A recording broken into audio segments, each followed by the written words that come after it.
എന്ന് പേര് വരുത്താൻ വേണ്ടിയിട്ടുള്ള ദുരൂഹമായിട്ടുള്ള ശ്രമമാണെന്ന് എനിക്ക് സംശയമുണ്ട്. പക്ഷെ എനിക്ക് തോന്നുന്നു എല്ലാവരിലും ഈ പറയുന്ന പോലെ ഒരു സൈക്കോ ഫാക്ടർ ഉണ്ട്, ഇല്ലേ?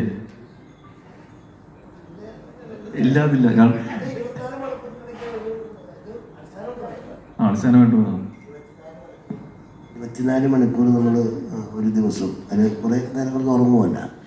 ഈ ഉറങ്ങാതെ ഇരിക്കുന്ന സമയങ്ങളുണ്ടല്ലോ, രാവിലെ എഴുന്നേറ്റ് പിന്നെ വൈകുന്നേരം വരെയുള്ള ആ സമയത്ത് നമ്മളുടെ മെൻ്റലിന് ചെറിയ ഏതോ ഒരു കുറച്ച് സെക്കൻഡ് നേരം എന്തോ ഈ പറഞ്ഞ പോലെ വരാമെന്നാണ് വരും. ഒരു യഥാർത്ഥ നല്ലൊരു സുഹൃത്തുമായിട്ട് സംസാരിച്ചുകൊണ്ടിരിക്കുന്നു. അത് സംസാരിച്ചുകൊണ്ടിരുന്നിട്ട് അയാളൊരു ഫോൺ വന്നങ്ങ് മാറി. മാറിക്കഴിഞ്ഞിട്ട് ഇയാൾക്കൊരു ഫോൺ വന്നു. അതൊന്നും ഇവർ നല്ല സുഹൃത്ത് ഇങ്ങനെ ഒന്ന് വർത്താനം പറയുന്നത് എന്തൊരു അങ്ങനെയാണ് ഇങ്ങനെയാണൊക്കെ പറഞ്ഞു. കുറച്ച് കഴിഞ്ഞിട്ട് വന്നിട്ട് പെട്ടെന്ന് എന്തായാലും ചോദിച്ചു, എടാ നീ അങ്ങോട്ട് പോകണ്ട. അവിടെ ഒരു അത് ഈ സത്യം പറഞ്ഞാൽ ഞാൻ വായിച്ചിട്ടുള്ളതാണ്. അതാണ് പറഞ്ഞത്. ഇതിനെക്കുറിച്ച് വായിച്ച അതുകൊണ്ട് ഞാൻ പറഞ്ഞ ഈ ഇത്രയും സൈക്കോ അല്ല ഞാൻ. അത് എനിക്കിപ്പോൾ ഹൃദയനാണ്. വെറുതെ നിങ്ങൾ ലോല ഹൃദയനാക്കരുത് വീണ്ടും. ഈ വിഷു നമുക്കൊന്ന് ദുരൂഹമായിട്ട് സെലിബ്രേറ്റ് ചെയ്താലോ എന്നുള്ള ചോദ്യത്തിന് ആൻസർ തരാനാണ് എല്ലാവരും കൂടെ വന്നിരിക്കുന്നത്.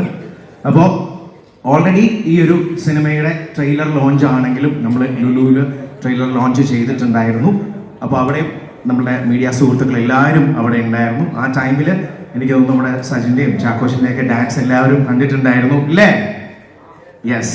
അപ്പോൾ എല്ലാവരും കണ്ടിട്ടുണ്ടായിരുന്നു. അപ്പോൾ ഇപ്പോൾ നമുക്ക് ഇവരുടെ സോങ്സ് ഉണ്ട്, അതുപോലെ തന്നെ ട്രെയിലറും ഒരു പുതിയ ടീസറും കൂടെ നമ്മൾ ഇന്ന് ഇവിടെ റിലീസ് ചെയ്യാൻ പോവുകയാണ്.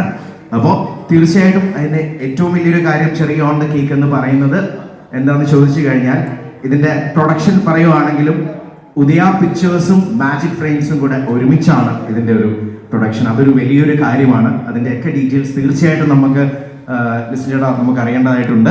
വെയിറ്റ് ചെയ്യാം. ചാക്കോച്ച, പേര് സൂചിപ്പിക്കുന്ന പോലെ ഒരുപാട് ദുരൂഹതകളുള്ള ഒരു സിനിമ തന്നെയാണ്.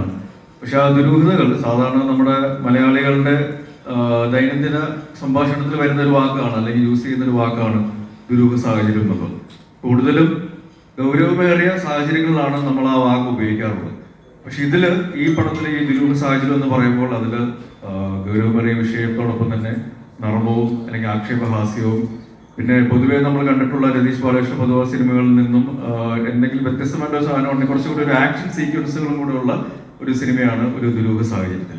അപ്പോൾ അതുകൊണ്ട് ഗൗരവമേറിയ സിനിമ എന്നതിലപ്പുറം അതിനോട് ഒരു ഒരു നമ്മുടെ സമൂഹത്തിലെ പല കാര്യങ്ങളും ആക്ഷേപഹാസ്യ രൂപത്തിൽ പറയുന്ന, നർമ്മത്തിൽ കലർന്ന് പറയുന്ന, കുറച്ചുകൂടി ഇമോഷണൽ കോഷ്യൻ്റുള്ള ആക്ഷൻ സീക്വൻസുകളുള്ള ഒരു സിനിമയാണ് ഒരു ദുരൂഹ സാഹചര്യത്തിൽ.